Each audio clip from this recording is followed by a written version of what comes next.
Now, as you are moving on and on, don't forget it's just 3 years. Just 3 years. And they will write tough examinations. After the examinations, what will happen will determine their life, will determine their future, will determine everything about them. Praise the Lord. Praise the Lord. You know, there was a school. In that school, at the middle of the school, they are going to write your own exam. They call it first professional exam. Once you write that exam, you fail that exam, they remove you from that department and throw you to another department. That's what they normally, that was some schools, not all schools. I think schools are better now. But those days, that's what some of them used to do. They will give you, they say this, if you are in the department, you are allowed to write the exams at the middle. If you write the exams at the middle, you fail, you throw it to another department. But at that stage, this stage, if those children did not get final and better, they will just remove them. Praise the Lord.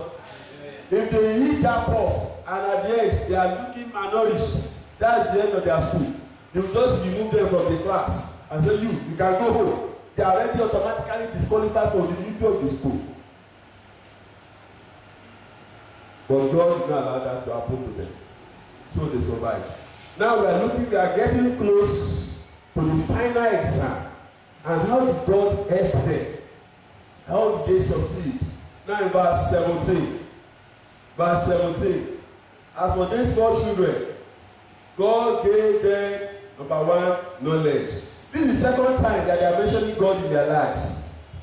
You see, when God wants to do something for you, people will first of all come and do the first time. Maybe you are thinking, maybe it's just a coincidence. He will come again and do it again. This type of coincidence, does it really happen like that? He will come again and do it again. Praise the Lord. Praise the Lord. So you will be, when you are standing for God, you will be seeing God from time to time, from time to time. This is the second time that God is manifesting himself in their lives. The first time, verse 9, God gave them favor and tender love. That was the first time. Now, as the exams were approaching, God, see what God did. God gave them knowledge, skill in all learning, and timing, and understanding in all visions and dreams. Hallelujah. Amen. You need to get to that level.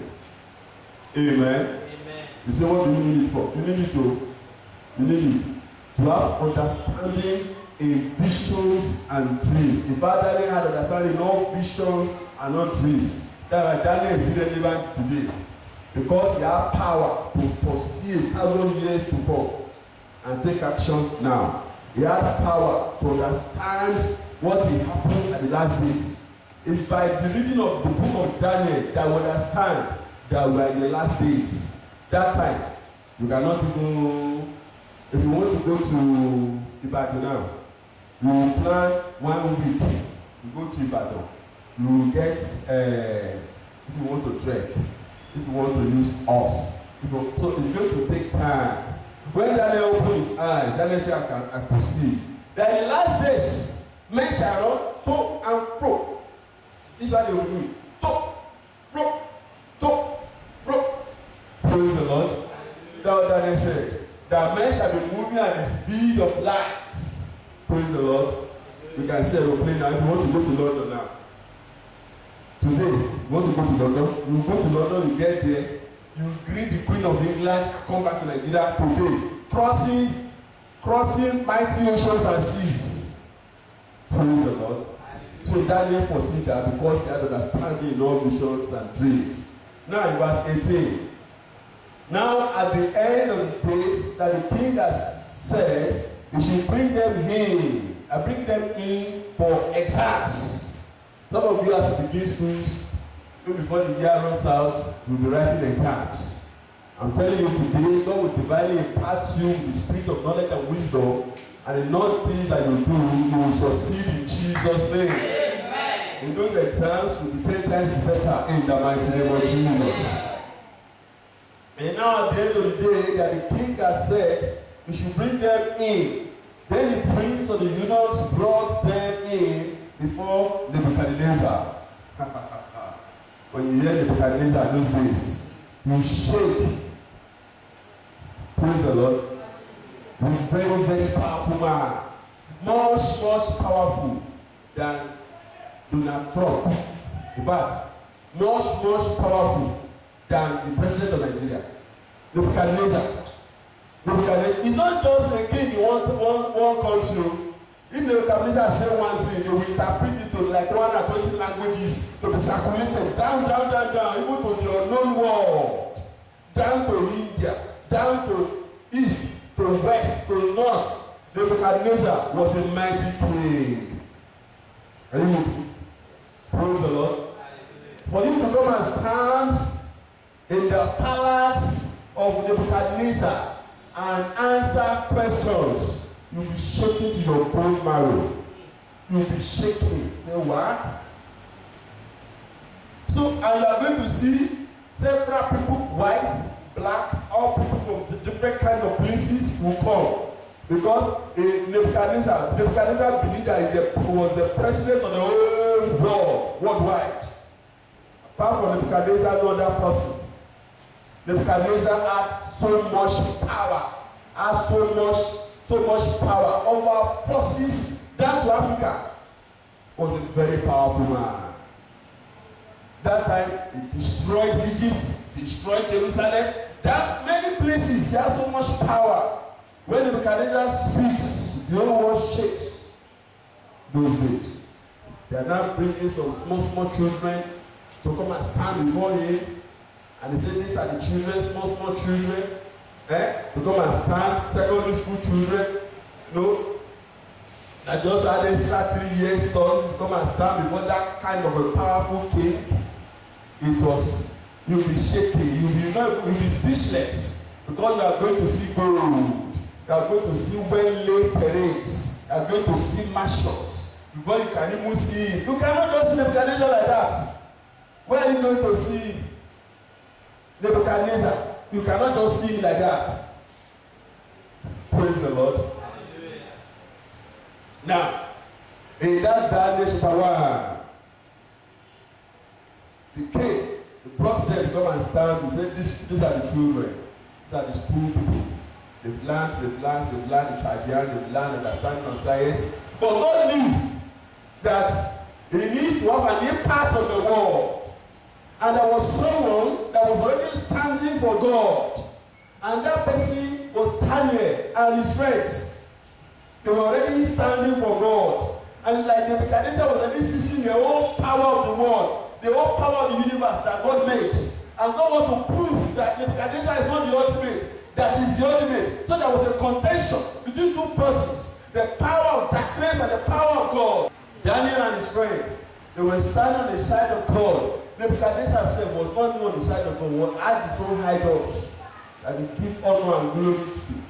So God wants to prove to the world that I want to, through this kingdom, reach out to the thousands and thousands of communities in the world, that the Almighty God is great and mighty. So it's not just a school like that. There was a purpose for it. Praise the Lord. So if they did not choose Daniel, they will choose astrologers, they will choose magicians, they will choose demonologic people. They will choose people that believe in communication with demons and darkness. Those are the people that will be speaking to the whole world in place of the men of God. So God does not want that to happen.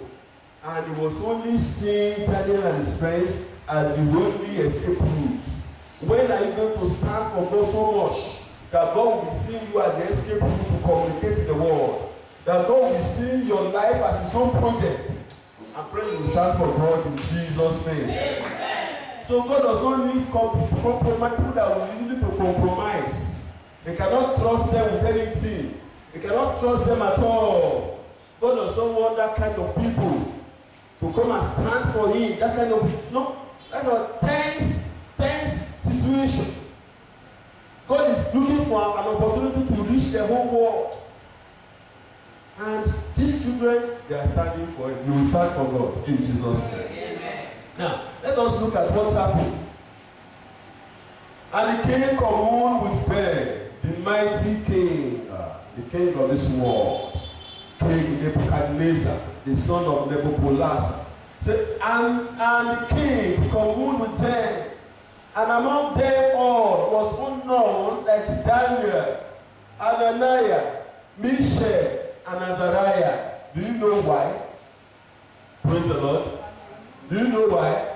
Because God gave them understanding. The Bible says God gave them knowledge and skill in all learning and wisdom. Daniel plus that had understanding of visions and dreams. That Nebuchadnezzar ask any question.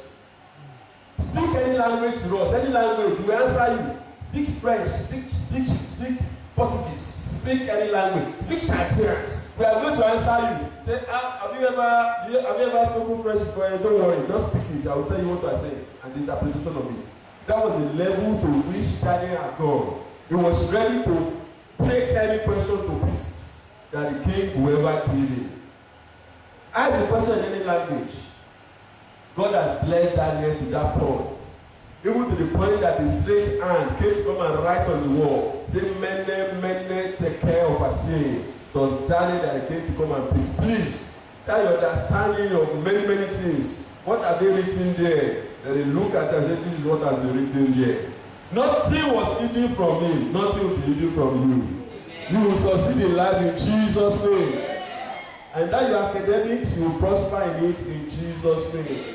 And that your business, you will prosper in it in Jesus' name. Amen. Just stand for God and watch God give you sound success. Now say verse 20. And it don't matter of wisdom and understanding that the king inquired of them, he found them 10 times better than all the magicians. How possible that for magicians to be the one ruling the world? Magicians to be the one ruling the world. Astrologers, people that consult demons and darkness, people that do magics, to be the one commanding the world. God did not allow that to take place. And he brought out those who have said, these are the best people. Use them. That's how they enter into the kingdom of Nebuchadnezzar. Hallelujah. Praise the Lord. And they were in all Israel. An astrologer that were in all Israel, and Daniel continued on to the first year of Cyrus. That we are going to end. They were chosen automatically. They became part of government parastatals. They were appointed into key positions. And come and see, God did not leave them alone. In everything that they did, God was there. God was there. And they continue to stand. We shall not defile ourselves. O Nebuchadnezzar. They are not afraid to stand for God. You will not be afraid to stand for God in Jesus' name. See, when you are standing for God, sometimes, not even because of you, but because of God's name himself, say that person is standing for me. He will come and fight for you. He will come and fight your battles. To prove, to put a difference. Say, I God, we put a difference between them that serve me and them that serve me not. When you stand for God, you refuse to compromise. You refuse to live a simple life. You refuse to join the people of the world. Just, it's like you are standing alone. God himself will come there to come and use you as an example. That this is an example. She's standing for me. He's standing for me. I will bless him and I will show the people of the world that I am mighty God. God will through you show people that is mighty in Jesus' name. Amen. Amen. So what you need to do to stand for God. As you go back to your schools, do not compromise. Don't be part of people that will cheat in exams. Don't do shady business. God should prosper your life. Don't do shady business. Be clean and honest. And God will prosper you in Jesus' name. Amen. So, two assignments before me this morning. To pray for tender love, favor of the Almighty, and to pray for understanding, wisdom, and success. You are going to have it in Jesus' name. Rise on your feet as we continue, as we end the ministration. Amen. Amen. You want to rise on your feet and close your eyes and begin to praise God. I thank you because at these last days you are looking for rock, you are looking for someone that will stand for you.